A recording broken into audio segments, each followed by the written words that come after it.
जो हालात बने हुए हैं हमारे देश में, प्रदेश में, आपने देखा कि पिछले कुछ महीनों से ऐसा मालूम पड़ता है जैसे कि हमारा देश और ख़ास तौर से हमारे प्रदेश का पहिया रुक सा गया है। क्योंकि जो हमारे रीढ़ की हड्डी है, चाहे समाज के समझें या हमारे अर्थव्यवस्था का आधार समझें, क्योंकि हम कृषि बाहुल्य प्रदेश हैं, तो हमारा किसान, मजदूर, कृषि क्षेत्र ऐसे लगता है कि जैसे स्टैंड स्टिल पर आ गया। किसान सड़कों पर है, कोई टेंट में है, कोई ट्रॉली के नीचे सो रहे हैं। ऐसे हालात ना देश ने ना प्रदेश ने पहले कभी नहीं देखे। और ना केवल मैं किसानों के आंदोलन की बात कर रही, साथ में आप ये भी देख लीजिए कि सरकार का जो रिस्पॉन्स है, ऐसा भी आपने कभी नहीं देखा हो। और इसमें भी चाहे दिल्ली की सीमाओं की स्थिति आप देख लीजिए, क्या कभी ऐसा हुआ कि खुद सरकार खाइयाँ खोदे, सड़कों पर कंक्रीट बिछाए, कीलें बिछाए? ऐसा कभी हुआ? कभी भी। और अभी हाल ही में आपने देखा कि विधानसभा में कैसा कानून बनाया जा रहा है। और ये आप सब मानते हैं, सारा देश मानता है, हमारे प्रदेश के हर एक हरियाणा वासी, सभी जन समझते हैं कि जो ये कानून लाया गया है, इसके पीछे जो सोच थी वो किसानों के आंदोलन को खराब करने की सोच थी। कंस्पिरेसी क्या होती?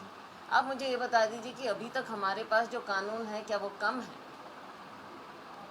आप किसी ना किसी कानून की आड़ कोई ना कोई धारा लेकर कभी किसी को अंदर कर देते हैं, कभी किसी को, कभी किसान नेताओं को, कभी एक्टिविस्ट को, कभी जर्नलिस्ट को अंदर कर देते हैं। और अभी कंस्पिरेसी क्या कि कोई घर में बैठकर या कहीं कुछ भी कहेगा, ये तो सरकार के हाथ में है कि कब किसी को कंस्पिरेटर बना दे। क्या हमारे लोकतंत्र में ऐसे कानूनों की, ऐसी चीज़ों की, ऐसे प्रावधानों की, ऐसे क्लॉजेस की ज़रूरत है? क्या पहले जो हमारे कानून थे वो पर्याप्त नहीं थे? ये तो किसी भी के भी खिलाफ इस्तेमाल हो सकते हैं। और आप इमरजेंसी की बातें करते हैं। आज ये इमरजेंसी की तरह नहीं कर रहे, तो आप क्या कर रहे हैं? आपकी मंशा क्या है? मकसद क्या है? देश को चलाने की, प्रदेश को चलाने की, या भय का वातावरण फैलाने की? भय के वातावरण की अगर हम बात करें तो भय फैलना चाहिए जो क्रिमिनल हैं उनमें। क्राइम ग्राफ बढ़ता जा रहा है, वहाँ कोई भय नहीं है। लेकिन जो इस तरह की बातें हैं, जो मूल अधिकार होता है किसी नागरिक का कोई भी आंदोलन करने का, वो आप छीनना चाहते हैं। हम तो चाहते हैं कि प्रदेश आगे बढ़े, हमारा प्रदेश तरक्की करे। आपने अभी बजट भी पेश किया, उसमें क्या मिला है किसी को? हमारे युवाओं से आप पूछ लीजिए, कितने रोज़गार के अवसर आपने प्रदान किए हैं? सीएमआई की जब भी रिपोर्ट आती है, आप हमेशा कहते हैं आंकड़े गलत हैं। तो हमें बता दें कि असली आंकड़े क्या हैं, कितने लोगों को रोज़गार मिले और कितने हरियाणा के युवाओं को रोज़गार दिए हैं आप। आज आप कहते हैं 75% आरक्षण, डोमिसाइल के क्राइटेरिया आपने क्यों बदले? क्या कारण था? और सरकारी नौकरियां जिनके बोर्ड कमीशन आपके हाथ में है, वहाँ पर हरियाणा के बच्चों को नौकरी नहीं मिल रही। जो अच्छी अच्छी नौकरियां तो बाहर के लोगों को आप दे रहे हैं। हमें एतराज़ नहीं है, लेकिन एतराज़ इस बात पर है कि क्या हमारे यहाँ के बच्चे सक्षम नहीं थे? क्या उनको क्यों नहीं नौकरियाँ मिली? तो हरियाणा वासी इस तरह के अगर हमारा युवा सवाल पूछता है तो वो जायज़ सवाल है। महंगाई को आप ले लीजिए, कितनी जायज़ है ये कीमतें बढ़ाना। आप इसको कैसे बताएंगे कि ये कीमतें जायज़ हैं? अंतर्राष्ट्रीय बाज़ार में आप कंपेयर कीजिए यूपीए के समय और आज के समय, और आप ये बता दें देश को कि 21 लाख करोड़ रुपए पिछले 6 साल में आपकी कंपनियों ने जो कमाया है वो कहाँ गया, कहाँ खर्च हुआ? केवल अपने प्रोपेगेंडा पर, पब्लिसिटी पर, किस चीज़ पर? लोगों के हाथ में क्या लगा? लोगों को राहत देने की ज़रूरत है आज के दिन, जबकि कोरोना की एक और अलग चुनौती है। और हमारे प्रदेश के चाहे उद्योग है, चाहे छोटा दुकानदार है, रिटेलर है, चाहे हमारी मंडी है, चाहे हमारा किसान है, मजदूर है, गरीब से गरीब दलित है, पिछड़ा वर्ग है, या जो भी गरीब है, बेसहारा है, अब क्या दे रहे हैं सिवाय झूठे नारों के, खोखले नारों के? आपने क्या दिया?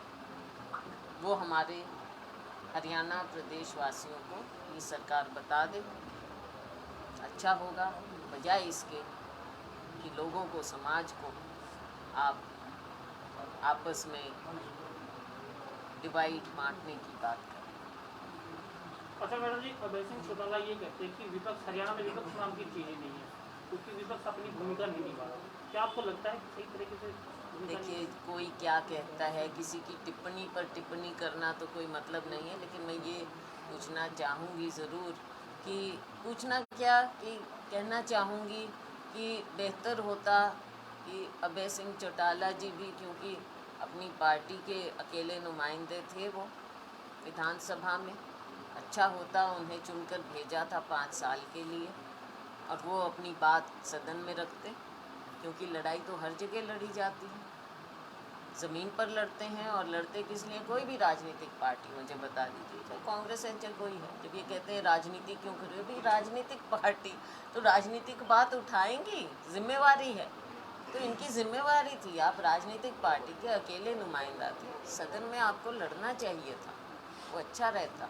इस्तीफा देकर फिर वहाँ पर फिर चुनाव होगा, या तो कह दें कि इनकी पार्टी बिल्कुल वहाँ पर खड़ा ही नहीं करेगी किसी को, और केवल सड़क पर चुनाव वो लोगों की लड़ाई लड़ेंगे, किसानों की लड़ाई लड़ेंगे, तो ठीक रहता। अध्यक्ष जी, या फिर सदन में लड़ते। अध्यक्ष जी, संपत्ति के नुकसान की आपूर्ति पर बना कानून पर कांग्रेस को ऐतराज क्यों है?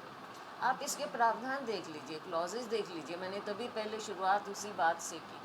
आज आप घर बैठे हैं, कहीं पर कुछ हो रहा है तो कल को कह देंगे कि आपने किसी से, आप अपनी अगर टिप्पणी भी कर रहे हैं किसी के पास बैठे, तो आप तो कंस्पिरेटर हो जाएंगे ना, आपका भी घर जब्त हो जाएगा। तो क्या होना चाहिए?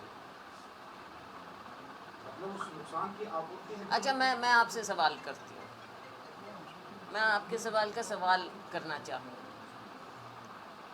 हमारे बॉर्डर्स पर, दिल्ली के बॉर्डर पर खाइयाँ खोदी, उसकी आपूर्ति नहीं होनी चाहिए? किसने किया? कौन आपूर्ति करेगा? कहाँ करेगा?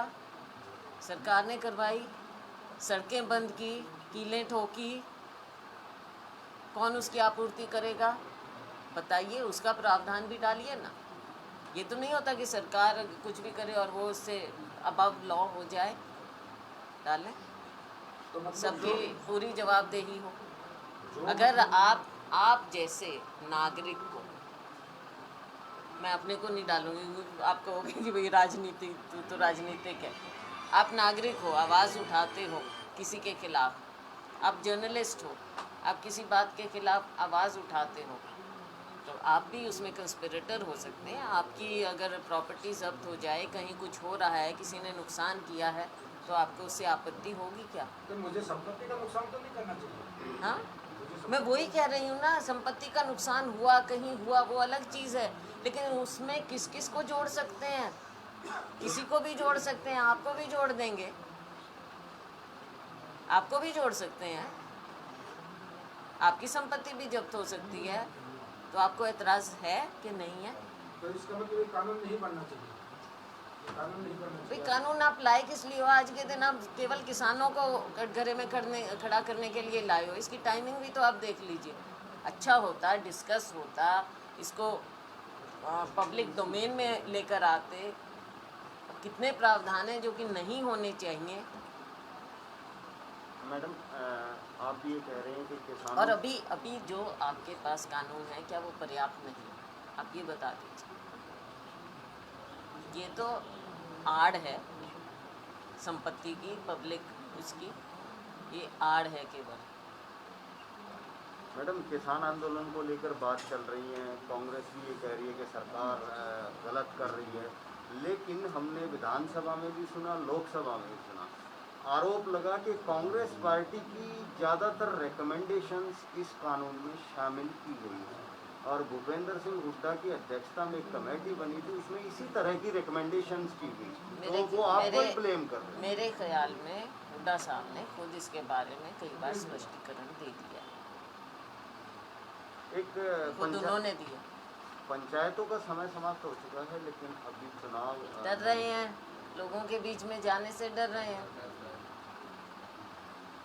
हिम्मत नहीं है, लोगों का सामना नहीं कर पा रहे हैं, नज़रबंद हो जाते हैं। लोगों के बीच में कैसे जाएंगे, किस मुंह से जाएंगे? लोग उनको निकलने नहीं देते।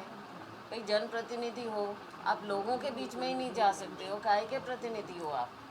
लोगों का विश्वास खो बैठे हो। मैडम कृषि कानूनों को लेकर हरियाणा वाले कांग्रेस की नीति क्या है? हमने पहले से कहा है कि कांग्रेस पार्टी जब सत्ता में आएगी, हम इन कानूनों को रद्द करेंगे। अगर बहुत से स्टेट ऐसे हैं जहां पर सिंबल पर चुनाव होते हैं पंचायतों के, अगर पंचायती चुनाव हरियाणा में घोषणा होती है तो क्या कांग्रेस पार्टी सिंबल पे लड़ेगी? हम अपने सभी साथियों से पार्टी में विचार विमर्श करके जो कंसेंसस होगा फैसला लेना। अध्यक्ष जी, आप काफ़ी वरिष्ठ नेता हैं, कांग्रेस से शुरू से जुड़े हैं। Thank you. जिस तरह से कांग्रेस के हालात हैं, एक गाड़ी किधर जा रही है, एक किधर जा रही है, निश्चित तौर पर आपके पीछे आ सकते हैं, लेकिन कब आएंगे और कब आप कार्यकारिणी की घोषणा करेंगे? ऐसा है, सभी लोग कांग्रेस पार्टी के लिए कार्य कर रहे हैं।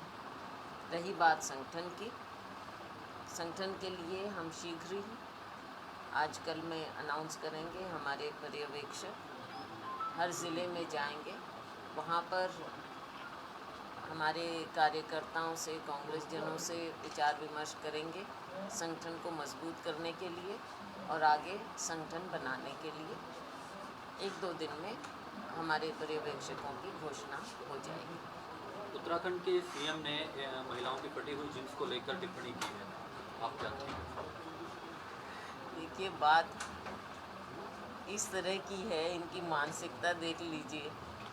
अब हो सकता है उनको या आपको कोई चीज़ पसंद ना हो, लेकिन जब आप एक ओहदे पर आते हैं तो आपको देखना पड़ता है। और आज का युवा क्या कर रहा है, क्या चाहता है, कैसे करता है, आप अपना डिस्कनेक्ट दिखा रहे हैं और इस तरह की बात करके आप अपनी मानसिकता दिखा रहे हैं। दुनिया आगे जा रही, युवा आगे जा रहा है और ये अपनी मानसिकता ऐसी दिखाते हैं। अच्छा अध्यक्ष जी, रिग्रेसिव लोग हैं ये। अच्छा होगा कि मानसिकता ये दिखाएं जो बढ़ते हुए क्राइम है। आप उनके पड़ोस में देख लीजिए, हमारे पड़ोस में देख लीजिए, हमारे यहाँ देख लीजिए, उनके यहाँ अपने राज्य में देख लीजिए। इनकी सरकार महिलाओं के प्रति क्या है, क्या हो रहा है। केवल जीन्स कपड़े इन पर नहीं, और मैं इस पर पर्सनल टिप्पणी नहीं करना चाहूँगी। उस पर पर्सनल टिप्पणी आ चुकी हैं उनके अपने बारे में, मैं नहीं करना। मैडम, भारतीय जनता पार्टी के बहुत से नेता खुश हुए थे क्योंकि आपकी पार्टी के बहुत से लोगों ने भगवा पगड़ी पहन करके और वहाँ पर ये आरोप लगाया था कि सरकार कांग्रेस के खिलाफ बोले हैं, तो काफ़ी खुश हुए थे और ये कह रहे थे कि भगवा पगड़ी पहनी है, बहुत अच्छा लगा। बीजेपी वाले खुश हों ना खुश हों, उससे हमने क्या लेना है। वो अपने गिरेबान में झांके। इनके कोई मंत्री कुछ कह रहे हैं, कोई एमएलए कुछ कह रहे हैं, सब अलग अलग डायरेक्शन में चल रहे हैं। सारे घोड़े अलग अलग भागेंगे तो सरकार कहाँ चलेगी? सरकार तो कोलैप्स हो रही है।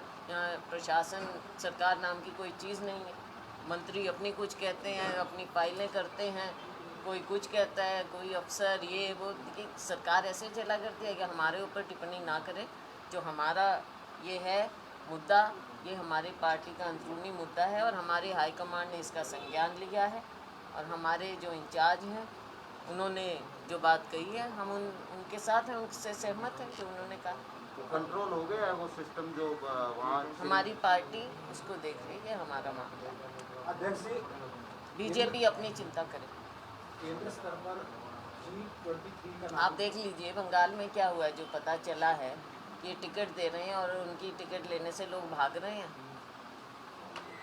भारतीय जनता पार्टी की किसको टिकट देना चाह रहे थे ये देखें ना, बताएं। Disciplined party with a difference. आप अपने पैसे के दम पे ये राज करना चाहते हैं, लोगों को खरीद फरोख्त करते हैं, हर राज्य में जाकर अपनी टांग अड़ाते हैं, लोगों को खरीदते हैं अपने पैसे के दम पे, या अपने आईटी या ईडी या कुछ जिस तरह से इस्तेमाल करते हैं ये अपने राजनीतिक ओपोनेंट्स के खिलाफ। वो देख लीजिए ना इनका असली चेहरा। अच्छा, केंद्र स्तर पर जिस अब तरह से आप ही पूछ रहे हो और कोई पूछेगा। ओके ना, बट हो गया, बहुत हो गया, बहुत हो गया। अध्यक्ष जी, अब आप कितना एक इंटरव्यू करना चाह रहे हो आप तो अकेले? वो तो अलग करेंगे, छोटा सा है तो वो तो अलग करेंगे। और कोई पूछ ही नहीं। नहीं, केंद्र स्तर पर जो 23 का आपके नेताओं को कहा गया है, क्या केंद्रीय नेतृत्व को उनको अब निकालने की जरूरत है, क्योंकि आपके पूर्व अध्यक्ष भी ये बात कह चुके हैं। देखो ऐसा है ये जो नाम नंबर ये एक जर्नलिस्ट का वो होता है, थोड़ा अट्रैक्ट करने के लिए किसी चीज़ को कुछ नाम दे देते हैं, कुछ नाम दे देते हैं। तो ये तो एक अट्रैक्टिव नाम सा बनाने के लिए, पब्लिसिटी के लिए नाम है। लेकिन जो भी कुछ बात है, मैंने कहा कि हमारे केंद्रीय नेतृत्व के संज्ञान में है और ये पार्टी का मामला है और हमारा नेतृत्व भी इसकी ओर ध्यान कर रहा है। गेहूं की खरीद शुरू होने जा रही है मैडम अप्रैल में।